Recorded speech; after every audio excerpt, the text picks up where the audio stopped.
This demonstration will present a clinical method of obtaining an accurate index for relating the castings of a fixed partial denture utilizing plaster as an indexing medium. Multiple unit castings may not go to place for a number of reasons, therefore requiring sectioning of the prosthesis and indexing procedures for reassembly. Several critical requirements of the individual castings need to be verified prior to the indexing process.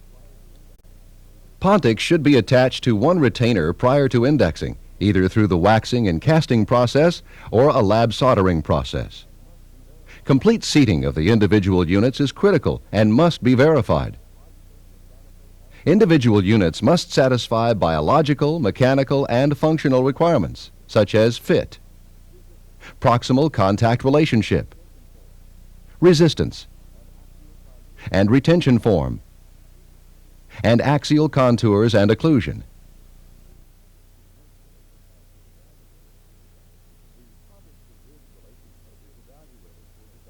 The pontic to ridge relationship is evaluated for desired positioning.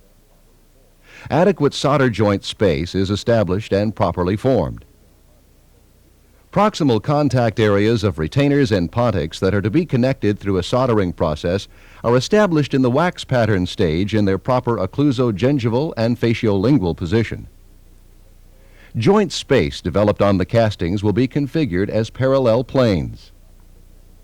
A space of 0.008 of an inch, about the thickness of a business card, between the parallel planes minimizes thermal distortion during the soldering procedure. Inadequate gap space can lead to weak, incomplete joints or distortion due to thermal expansion when the castings are heated. Excessive gap space can induce distortion during the soldering process due to thermal contraction of the solder. The choice of indexing materials is left largely to the operator. However, the indexing material used must possess certain critical properties. The material must set to a rigid consistency. The material should retain the castings when the index is removed, or allow for stabilization of castings in the index once they are retrieved. The material must be dimensionally stable and possess adequate bulk for strength while also allowing accurate positioning of the castings. However, the material should not extend to cover the margins. In this procedure, quick-setting plaster will be used as the indexing medium. The following armamentarium is required: small plaster bowl, plaster spatula, quick-set plaster, tongue blade, and beading wax. Isolate the preparations using cotton rolls.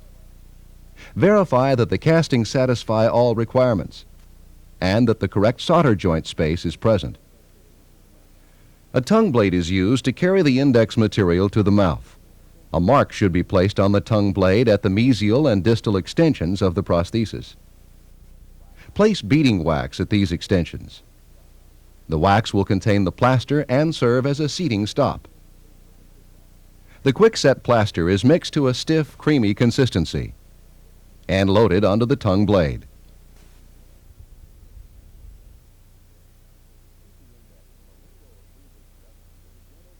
Seat the index from a linguo-occlusal direction with a gentle vibrating motion and stabilize until set.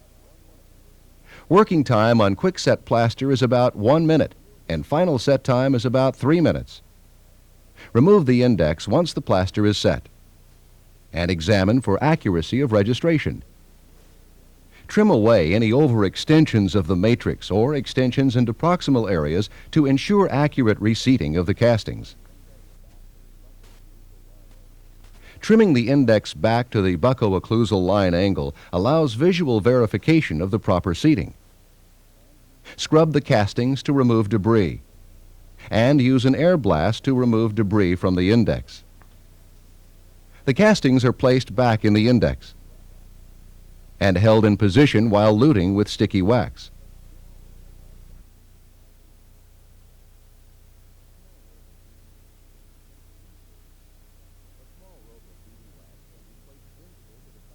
A small rope of beading wax can be placed gingival to the contact area to prevent soldering investment from entering the joint space. The castings and index are now ready for investing and soldering. After the soldering process, clean, pickle, and neutralize the casting. Inspect the joint for adequate size and position. If these are correct, the prosthesis is ready for try-in. The assembled prosthesis must seat fully into place and possess stability.